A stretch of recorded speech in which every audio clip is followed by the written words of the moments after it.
Assalamualaikum warahmatullahi wabarakatuh.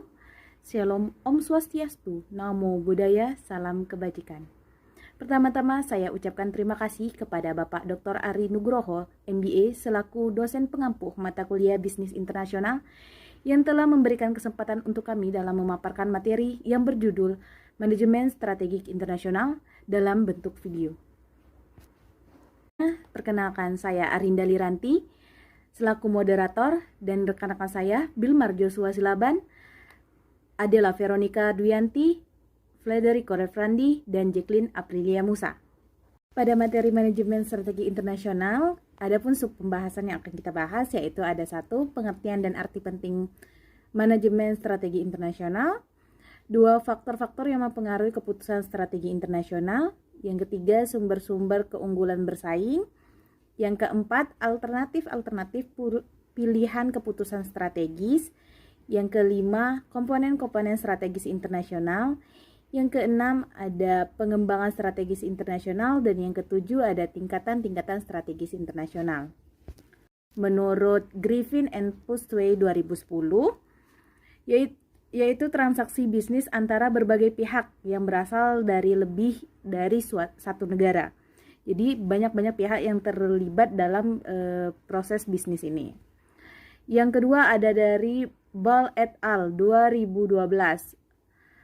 Menurutnya, manajemen bisnis internasional merupakan aktivitas bisnis yang operasinya melewati batas-batas negara. Yang ketiga ada Hill 2009 menyatakan bahwa bisnis internasional merupakan aktivitas bisnis yang dilakukan oleh banyak perusahaan yang mengikatkan diri pada perdagangan maupun investasi internasional. Dalam bisnis internasional ada beberapa aktivitas. Yang pertama yaitu adanya ekspor, impor, investasi luar negeri atau foreign investment, ada lisensi luar negeri atau international licensing, ada waralaba internasional atau international franchising, ada kontrak manajemen internasional atau international management contract, ada kontrak manufaktur internasional atau international manufacture contract, ada turnkey project, dan terakhir ada patungan atau joint ventures. Materi selanjutnya yang akan kita bahas yaitu faktor-faktor yang mempengaruhi keputusan strategi internasional. Materi ini akan dipaparkan langsung oleh Saudara Bilmar Joshua Silaban. Kepada Saudara Bilmar, dipersilakan. Terima kasih kepada moderator. Pembahasan kita selanjutnya yaitu mengenai faktor-faktor yang mempengaruhi keputusan strategik internasional. Ada berbagai faktor yang dapat mempengaruhi manajemen strategik internasional, meliputi faktor-faktor domestik dan faktor-faktor internasional. Yang dimaksud dengan faktor-faktor domestik yaitu faktor-faktor yang berasal dari internal suatu negara yang dapat mempengaruhi keputusan strategi internasional, organisasi bisnis yang akan masuk ke pasar negara tujuan bisnis tersebut. Sedangkan yang dimaksud dengan faktor-faktor internasional yaitu faktor-faktor yang berasal dari lingkungan internasional yang dapat mempengaruhi keputusan strategi internasional organisasi bisnis yang akan menguasai pasar internasional. Faktor-faktor domestik yang mempengaruhi manajemen strategis internasional meliputi pemerintahan, di mana perusahaan tersebut beroperasi government regulations, mata uang negara tersebut currency, sistem akuntansi yang berlaku standard accounting system, sistem hukum dan politik yang berlaku political will and legal, bahasa dan budaya nation culture and language yang cenderung homogen secara komparatif. Sedangkan faktor-faktor internasional yang mempengaruhi manajemen strategik internasional meliputi keterlibatan banyak pemerintah dari berbagai negara, many governments, melibatkan banyak mata uang, many currencies, melibatkan banyak sistem akuntansi, many accounting system, melibatkan banyak sistem hukum dan politik, many political and legal system, serta keberagaman budaya dan bahasa dari berbagai negara, many cultures and languages. Faktor-faktor yang mempengaruhi keputusan strategik internasional secara umum dapat disebutkan sebagai berikut. Yang pertama itu bahasa. Faktor bahasa memberikan pengaruh terhadap keputusan strategik untuk memasuki pasar suatu negara. Akan lebih mudah memasuki pasar suatu negara yang bahasa nasional negara tersebut termasuk dalam bahasa internasional, seperti bahasa Inggris dan bahasa Perancis, mengingat kedua negara tersebut memiliki luas daerah jajahan terbesar di dunia, sehingga negara-negara jajahannya menggunakan kedua bahasa tersebut. Selanjutnya itu budaya. Faktor budaya akan memberikan pengaruh terhadap keputusan strategi perusahaan internasional yang akan beroperasi di suatu negara. Contoh, adanya budaya masyarakat Indonesia dalam menghadapi bulan puasa dengan berbuka bersama keluarga yang mengakibatkan pengurangan jam kerja selama bulan puasa. Selanjutnya itu politik. Faktor kestabilan politik akan mempengaruhi khususnya terkait keputusan investasi langsung perusahaan internasional di luar negeri. Apabila di negara yang menjadi tujuan investasi tidak memiliki kestabilan politik, contohnya perang saudara atau perang antar suku atau kudeta militer dan lain sebagainya, maka perusahaan internasional cenderung enggan berinvestasi di negara tersebut. Faktor selanjutnya itu ekonomi. Faktor ekonomi seperti pertumbuhan ekonomi nasional akan mempengaruhi keputusan strategik perusahaan internasional untuk memasuki pasar suatu negara. Pertumbuhan ekonomi yang tinggi menunjukkan daya beli masyarakat suatu negara semakin baik, sehingga dapat dijadikan sebagai dasar potensial bagi perusahaan internasional yang akan menjual produknya. Selanjutnya ada faktor campur tangan pemerintah. Faktor campur tangan pemerintah juga akan berpengaruh terhadap keputusan strategik perusahaan internasional, seperti campur tangan pemerintah yang terlalu dominan yang tidak memberikan fleksibilitas bagi perusahaan internasional untuk beroperasi akan berdampak pada keterbatasan investasi luar negeri. Contohnya adalah campur tangan pemerintah dalam membatasi perusahaan waralaba asing yang beroperasi di suatu negara, pembatasan kuota terhadap barang-barang impor tertentu, pemberlakuan birokrasi yang rumit dan penetapan pajak yang tinggi bagi investasi asing, dan lain sebagainya. Selanjutnya, faktor buruh juga menentukan keputusan strategik bagi perusahaan internasional untuk berinvestasi dan beroperasi di suatu negara dalam bentuk pembayaran upah buruh yang murah, stabilitas keamanan dan lingkungan kerja yang kondusif. Perusahaan internasional cenderung akan mengalihkan investasi dan operasinya pada negara-negara dengan upah buruh yang lebih murah, jaminan keamanan, dan lingkungan kerja yang lebih baik. Selanjutnya itu hubungan industrial atau perburuhan. Faktor hubungan industrial atau hubungan perburuhan yang diatur dalam Undang-Undang Ketenagakerjaan atau Undang-Undang Perburuhan juga akan berpengaruh terhadap keputusan strategik perusahaan internasional seperti pemberlakuan serikat pekerja atau labor union, ketentuan pemutusan hubungan kerja atau PHK, dan lain sebagainya. Dan yang terakhir itu faktor pembiayaan keuangan juga mempengaruhi keputusan strategik perusahaan internasional, seperti kemudahan dalam memperoleh pinjaman guna pendanaan operasional perusahaan internasional, tingkat suku bunga pinjaman yang rendah, fasilitas sistem transaksi pembayaran yang memadai, dan lain sebagainya. Sekian pembahasan dari saya. Sumber-sumber keunggulan bersaing. Sumber-sumber keunggulan bersaing yang dapat dimiliki oleh suatu perusahaan untuk bersaing di pasar internasional meliputi A. Efisiensi secara global atau global efficiency. Yang dimaksud dengan efisiensi secara global adalah kemampuan suatu perusahaan dalam menentukan lokasi efisien baik kantor cabang maupun pabriknya di berbagai negara, menentukan skala keekonomian produksi dan jangkauan keekonomian dalam meraih pasar internasional. Perusahaan harus mampu menentukan lokasi kantor cabang maupun lokasi pabriknya di negara yang dituju secara efisien, sehingga meminimalkan biaya produksi dengan mendasarkan pada kedekatan kepada pasar maupun sumber daya. Produksi seperti bahan mentah, bahan baku, ketersediaan tenaga kerja, dan lain sebagainya di negara yang dituju sebagai pasar internasionalnya. Di samping itu, perusahaan harus mampu menentukan jumlah minimal unit yang diproduksi secara massal agar dapat memenuhi skala keekonomian produksinya secara efisien dan harus mampu menentukan jangkauan keekonomian pasar yang akan dimasukkannya secara efisien dengan memperhatikan daya beli konsumen di negara tersebut, kondisi bea masuk, pajak di negara tersebut, biaya transportasi, dan lain sebagainya, agar dapat diraih keuntungan yang maksimal. B. Fleksibilitas multinasional atau multinasional fleksibilitas. Yang dimaksud dengan fleksibilitas multinasional adalah kemampuan perusahaan untuk memasuki pasar di berbagai negara maupun memperhatikan perbedaan-perbedaan politik, ekonomi, hukum, dan lingkungan budaya beserta perubahan-perubahan terbarunya. Fleksibilitas mutlak diperlukan agar perusahaan dapat beroperasi di negara yang dituju. Fleksibilitas dibangun melalui berbagai penyesuaian atau adaptasi dengan berbagai faktor yang mempengaruhi manajemen strategik internasional, seperti bahasa, budaya, hukum, dan politik, campuran tangan pemerintah, hukum perburuhan, dan lainnya sebagai yang berlaku di negara yang tuju pasar internasional tersebut. C. Pembelajaran secara mendunia, worldwide learning. Yang dimaksud dengan pembelajaran secara mendunia adalah pembelajaran yang bersifat mendunia, berlaku hampir di setiap dunia, yang dapat diperoleh oleh perusahaan yang bergerak dalam pasar bisnis internasional. Pembelajaran bahwa terdapat perbedaan hukum secara mendunia, tidak semua produk perusahaan dapat dijual bebas di berbagai negara, seperti perusahaan rokok yang harus mematuhi bea cukai, rokok, kadar nikotin, dan lain sebagainya yang berlaku di masing-masing negara. Pembelajaran lainnya adalah bahwa terdapat perbedaan lingkungan operasi di masing-masing negara. Tidak semua negara memiliki sumber daya baja sebagai bahan baku produksi mobil. Saya akan menjelaskan tentang alternatif pilihan keputusan strategis. Yang pertama, A. Strategis replikasi domestik atau home replication strategy.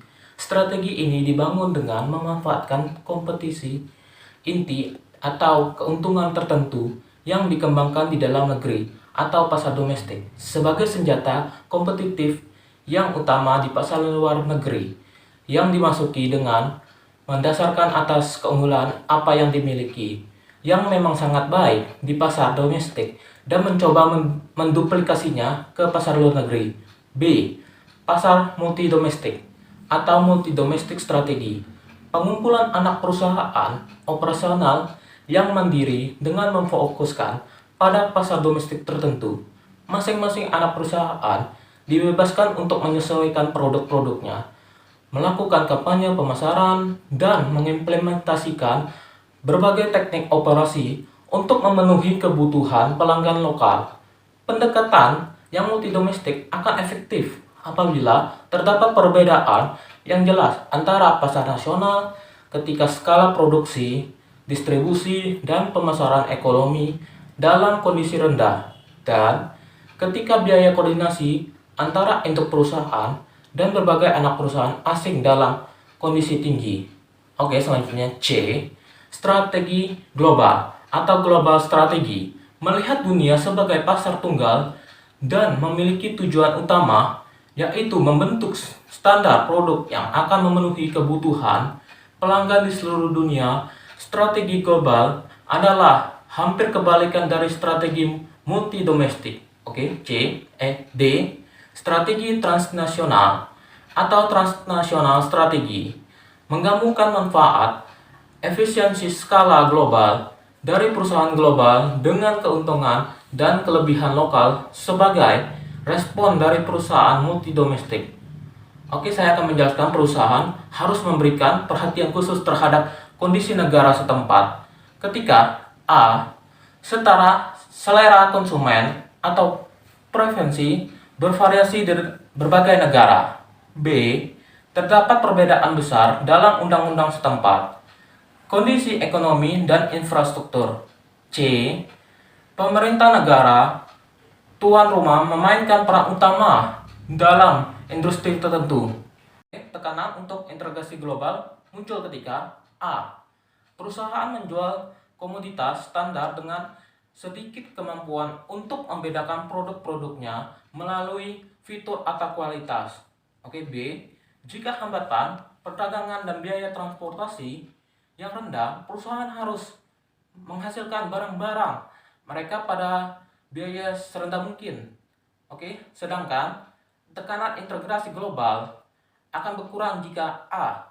Fitur produk di kalangan konsumen yang diinginkan bervariasi di setiap negara. B. Perusahaan mampu membedakan produk mereka melalui nama merek, dukungan jasa purna jual, dan perbedaan kualitas. Sekian dari saya. Baiklah, terima kasih atas kesempatannya moderator. Sekarang saya akan menjelaskan apa saja komponen-komponen strategi internasional. Nah, 4 komponen dasar dari pengembangan strategi internasional, yaitu yang pertama adalah keunggulan yang membedakan atau distinctive competence. Yang dimaksud dengan keunggulan yang membedakan itu adalah bagaimana sebuah perusahaan mempunyai teknologi yang mutakhir, jaringan distribusi yang efisien, praktek-praktek organisasi yang unggul, atau juga bisa dengan nama-nama atau merek yang dihormati. Nah, ketika perusahaan tidak memiliki hal yang unik, sebuah perusahaan akan memiliki kesulitan dalam bersaing. Makanya dibutuhkannya keunggulan yang membedakan dari perusahaan-perusahaan lainnya. Yang kedua adalah jangkauan kegiatan operasi atau scope operation. Nah, scope operation ini dapat berupa satu wilayah geografis. Lingkupnya itu didefinisikan dalam wilayah geografis negara, wilayah-wilayah negara, dan atau kelompok negara. Nah, yang kedua ada ceruk pasar atau produk dalam wilayah. Ini berfokus pada ceruk pasar atau produk yang dalam satu atau beberapa wilayah saja. Nah, seperti pasar yang premium, ceruk pasar yang murah, atau ceruk pasar yang khusus. Yang ketiga ada juga ceruk pasar khusus. Yang ketiga adalah pengalokasian sumber daya atau resource deployment. Nah, perusahaan melakukan sebuah alokasi sumber daya yang spesifik melalui lini produk, lini geografis, dan lini produk dan geografis. Hal ini merupakan bagian dari perencanaan strategis yang menentukan prioritas relatif perusahaan atas sumber daya yang terbatas. Nah, yang terakhir yang keempat adalah sinergi atau sinergitas atau sinergi. Nah, tujuan dari sinergi ini adalah untuk menciptakan situasi di mana seluruh lebih besar daripada jumlah bagian-bagiannya. Selanjutnya saya akan menjelaskan pengembangan strategi internasional. Yang pertama, manajemen strategi internasional ada 2 tahap. Yang pertama ada perumusan strategi yang terdiri dari memutuskan apa yang akan dilakukan atau apa yang harus dilakukan. Yang kedua, menetapkan atau membuat sebuah tujuan dan rencana strategis yang akan mengarah kepada pencapaian tujuan-tujuan tersebut. Dan yang terakhir adalah mengembangkan, menyempurnakan dan persetujuan pada pasar yang dimasuki atau keluar dan cara terbaik untuk bersaing di masing-masing pasar tersebut. Nah, yang kedua adalah implementasi strategi. Nah, yang terdiri dari benar-benar melakukannya, mengembangkan statik atau mencapai strategi internasional yang dirumuskan. Yang ketiga biasa dicapai melalui perencanaan organisasi pekerjaan karyawan. Nah, langkah-langkah dalam merumuskan strategi itu yang pertama adalah mengembangkan suatu pernyataan misi. Nah, ini dalam pernyataan misi ini terdiri dari menjelaskan tujuan organisasi, nilai-nilai dan arah organisasi. Yang kedua, mengkomunikasikan arah strategis perusahaan, internal ataupun eksternal kepada stakeholder ataupun konstituen. Nah, yang ketiga adalah menentukan target pelanggan dan pasar, pemilik produk atau layanan, domain geografis, teknologi inti, kekhawatiran untuk bertahap hidup, rencana untuk pertumbuhan dan profitabilitas. Yang kedua adalah melakukan analisis SWOT. SWOT itu terdiri dari strengths atau kekuatan, weakness atau kelemahan, opportunity atau peluang, dan yang terakhir threat atau ancaman. Nah, seperti yang kita tahu, ketika kita membuat sebuah perusahaan, kita harusnya memiliki keempat hal itu untuk menganalisis bagaimana pasar atau saingan kita saingan yang ada di sekitar perusahaan kita atau yang sama dengan jenis dari perusahaan kita tersebut.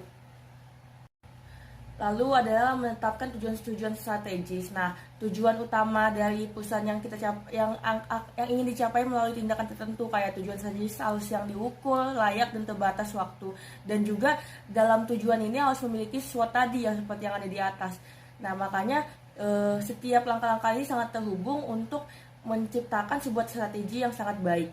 Nah, yang keempat adalah mengembangkan tujuan-tujuan dan rencana-rencana taktis, dan yang terakhir adalah mengembangkan suatu kerangka pengendalian. Sekian yang bisa saya sampaikan. Tingkatan-tingkatan strategi internasional. Kompleksitas manajemen strategis internasional memerlukan pengembangan strategi untuk 3 tingkat yang berbeda dalam organisasi. Tingkatan strategi internasional dapat dikategorikan sebagai berikut. Yang pertama itu strategi korporasi atau corporate strategy yang meliputi strategi bisnis tunggal atau single business strategy, strategi diversifikasi yang terkait dengan bisnis inti perusahaan related diversification, dan strategi diversifikasi yang tidak terkait dengan bisnis inti perusahaan unrelated diversification. Yang dimaksud dengan strategi bisnis tunggal adalah perusahaan yang bergantung pada suatu bisnis, produk, atau layanan untuk semua pendapatan, di mana keuntungan signifikan dari strategi ini adalah bahwa perusahaan tersebut dapat mengkonsentrasikan semua sumber daya dan keahlian pada suatu produk atau layanan. Strategi ini juga meningkatkan risiko atau kerapuan perusahaan terhadap para pesaingnya dan perubahan lingkungan eksternal. Yang dimaksud dengan strategi diversifikasi yang terkait dengan bisnis inti perusahaan adalah perusahaan beroperasi di beberapa yang berbeda, tetapi pada dasarnya terkait bisnis, industri atau pasar pada waktu yang sama, di mana strategi ini memungkinkan perusahaan untuk meningkatkan kompetensi yang unik di suatu pasar untuk memperkuat daya saingnya. Sedangkan yang dimaksud dengan strategi diversifikasi yang tidak terkait dengan bisnis inti perusahaan adalah perusahaan beroperasi di beberapa industri dan pasar yang saling tidak terkait. Yang kedua itu, ada strategi business strategy, meliputi strategi differentiation atau strategi kepemimpinan biaya, cost leadership, dan strategi focus strategy. Yang dimaksud dengan strategi diferensiasi adalah membangun dan mempertahankan citra baik nyata atau dirasakan bahwa produk atau jasa yang pada dasarnya unik dari produk atau jasa lain di segmen pasar yang sama.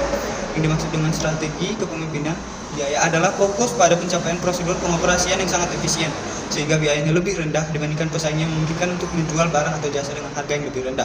Di mana strategi kepemimpinan biaya yang berhasil dapat mengakibatkan tingkat profitabilitas karena harga yang lebih rendah tetapi lebih tinggi total keuntungannya, karena peningkatan volume penjualan yang lebih rendah.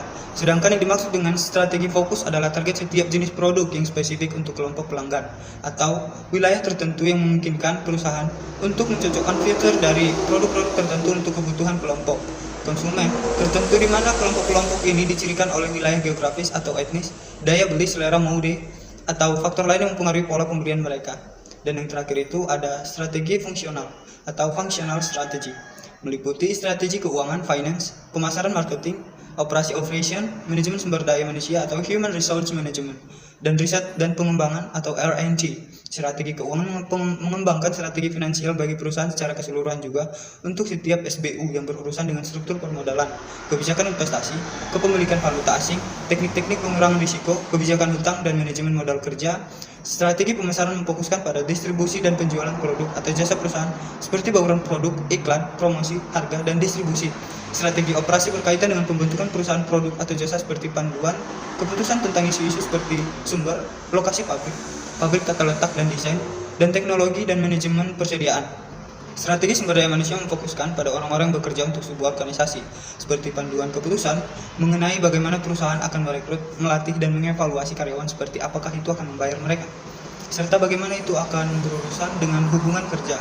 Strategi R&D atau riset dan pengembangan berkaitan dengan besarnya dan arah investasi perusahaan dalam menciptakan produk baru dan mengembangkan teknologi baru. Sekian pembahasan dari saya kembalikan kepada saudari moderator. Terima kasih kepada moderator. Pembahasan kita selanjutnya yaitu mengenai faktor-faktor yang mempengaruhi keputusan strategik internasional. Ada berbagai faktor yang dapat mempengaruhi manajemen strategik internasional, meliputi faktor-faktor domestik dan faktor-faktor internasional. Yang dimaksud dengan faktor-faktor domestik yaitu faktor-faktor yang berasal dari internal suatu negara yang dapat mempengaruhi keputusan strategi internasional, organisasi bisnis yang akan masuk ke pasar negara tujuan bisnis tersebut. Sedangkan yang dimaksud dengan faktor-faktor internasional yaitu faktor-faktor yang berasal dari lingkungan internasional yang dapat mempengaruhi keputusan strategi internasional organisasi bisnis yang akan menguasai pasar internasional.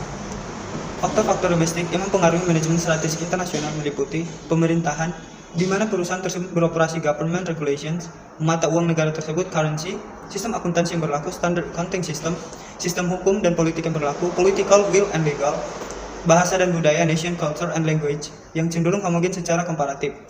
Sedangkan faktor-faktor internasional yang mempengaruhi manajemen strategik internasional meliputi keterlibatan banyak pemerintah dari berbagai negara, many governments, melibatkan banyak mata uang, many currencies, melibatkan banyak sistem akuntansi, many accounting system, melibatkan banyak sistem hukum dan politik, many political and legal systems, serta keberagaman budaya dan bahasa dari berbagai negara, many cultures and languages.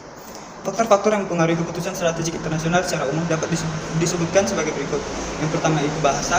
Faktor bahasa memberikan pengaruh terhadap keputusan strategik untuk memasuki pasar suatu negara.